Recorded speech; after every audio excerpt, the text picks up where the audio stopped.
Hi అండి. Welcome to Shreyanshi's kitchen. ఈరోజైతే ఆలు, టమాటో అండ్ శనగపప్పు మసాలా కర్రీ చూపిస్తున్నాననమాట. సో, దానికోసం ముందుగా పప్పు అండ్ ఆలూస్ని ఉడకబెట్టుకొని పెట్టుకోవాలి.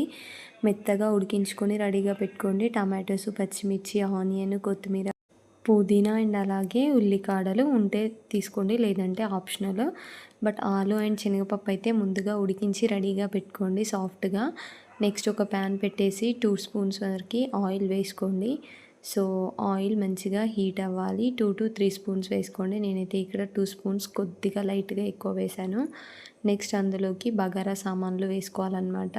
చిన్న దాల్చిన చెక్క, ఒక స్టార్ పువ్వు, 2 లవంగాలు, ఒక యాలక్కాయ అండ్ అలాగే కొద్దిగా సాజీర పువ్వు. సో అలా కొద్దిగా వేస్తున్నాను. సో అన్ని బగారా మసాలాలు వేసిన తర్వాత జీలకర్ర, ఆవాలు వేసి ఓ 2 పచ్చిమిర్చీలు లేదంటే 1 పచ్చిమిర్చి, ఆనియన్స్ కట్ చేసినవి వేసి అవి ఫ్రై అయిన తర్వాత అందులోకి ఒక బగారాకు కూడా వేయండి టేస్ట్ కోసం. అండ్ నెక్స్ట్ మనం కట్ చేసి పెట్టుకున్న టమాటోసు అవి కొంచెం ఫ్రై అవ్వాలి. వాటిని బాగా కలిపేసుకోవాలి.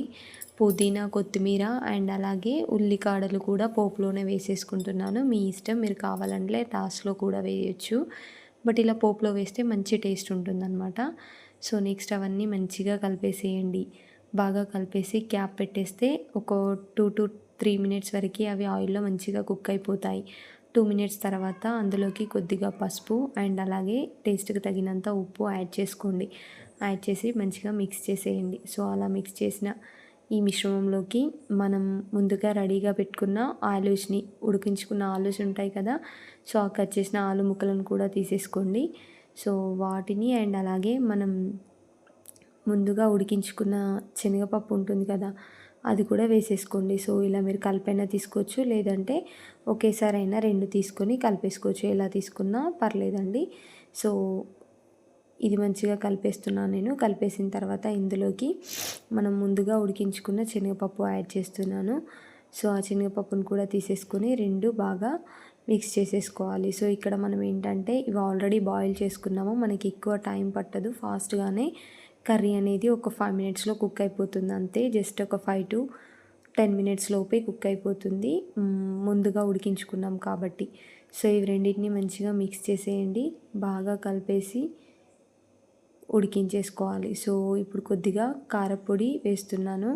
ఒక 1 స్పూన్ కారం వేసేసుకుంటున్నాను. మీ దగ్గర ధనియా పౌడర్ ఉంటే అది కూడా యాడ్ చేసుకోండి కావాలి అంటే. బట్ నేనైతే వేయట్లేదండి, ఓన్లీ కారం వేస్తున్నాను. ఆల్రెడీ మనం ముందే పసుపు, ఉప్పు వేసేసాం కాబట్టి ఇప్పుడు ఒక కారం వేసి మంచిగా కలిపేస్తున్నాను. సో ఇప్పుడే వెంటనే వాటర్ అయితే వేయొద్దు. ఇలానే ఒక 3-4 మినిట్స్ అలా కుక్ చేసుకోవాలన్నమాట. మంచిగా కుక్ అయిపోతుంది. లేదు అంటే అంత మసాలాస్ అనేవి కర్రీస్కి పట్టవు. సో మనం ఆల్రెడీ ఇవి ఊరికే ఉడికించుకున్నాం కాబట్టి ఇప్పుడు ఈ మసాలా అంతా పట్టేలాగా ఒక 3-4 మినిట్స్ అలా కుక్ చేసుకోండి.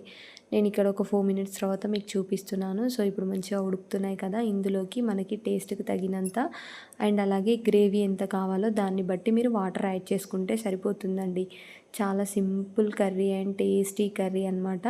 సో నేనైతే ఇక్కడ వాటర్ యాడ్ చేసుకుంటున్నాను. యాడ్ చేసి బాగా మిక్స్ చేస్తున్నాను. సో మంచిగా మిక్స్ అయిన తర్వాత మనం వాటర్, మన గ్రేవీ ఎంత కావాలో అంత కలిపేసుకుంటే సరిపోతుంది. సో నేను ఇక్కడ కొంచెం గ్రేవీ పెడుతున్నాను, బట్ అది మనకి లాస్ట్లో కుక్ అయ్యేసరికి తగ్గిపోతుంది. సో అలా మీకు నచ్చినట్టుగా మీరు కూడా గ్రేవీ యాడ్ చేసుకొని క్యాప్ పెట్టేసి అట్లీస్ట్ ఒక 5 మినిట్స్ అయితే కుక్ చేయండి. 5 మినిట్స్ కుక్ అయితే మనం వేసిన వాటర్కి మంచిగా ఈ ఉన్న పదార్థాలన్నీ కూడా బాగా పడతాయి అన్నమాట. సో అలా ఒక 5 మినిట్స్ మంచిగా కుక్ చేసుకోండి. క్యాప్ తీసి చెక్ చేసుకోండి. మీకు ఏమైనా కర్రీ వాటరీ లాగా అనిపిస్తే మళ్ళీ కుక్ చేసుకోవచ్చు. ఒక 2-3 మినిట్స్ అలా క్యాప్ పెట్టేసి, లేదు అంటే స్టవ్ ఆఫ్ చేసేసుకోవచ్చు. నేనైతే మసాలా యూస్ చేస్తున్నాను. సో మీరు కావాలి అంటే వేసుకోండి, లేదంటే స్కిప్ చేయండి. నేను ఇక్కడ గరం మసాలా వేసానండి కొద్దిగా లైట్గా. మంచి టేస్ట్ ఉంటుంది, ఎందుకంటే మనం చేసేది శనగపప్పు ఆలు మసాలా కర్రీ కాబట్టి.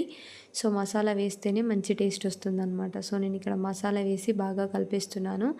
చాలా సింపుల్ అండ్ టేస్టీ ఆలు శనగపప్పు మసాలా కర్రీ అండి. ఇది మనం బగారా రైస్లోకి కానీ, చపాతీలోకి కానీ, పూరీలోకి కానీ ఎందులోకి తిన్నా కూడా సూపర్ టేస్ట్ ఉంటుందన్నమాట.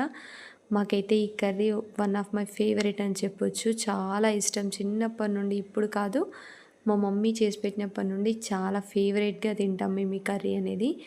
చాలా బావుంటుంది కూడా. ఇది ఎక్కువ బగారా రైస్‌లోకి సర్వ్ చేసుకుంటారండి. నేను కూడా ఈరోజు బగారా రైసే చేశాను.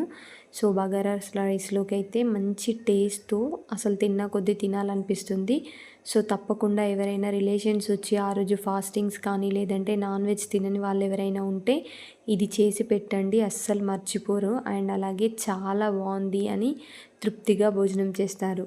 సో, ఈ రెసిపీ గనుక మీకు నచ్చినట్టయితే తప్పకుండా మన ఛానల్‌ని సబ్స్క్రైబ్ చేసి వీడియోస్ అయితే లైక్ చేయడం అస్సలు Please don't forget to subscribe.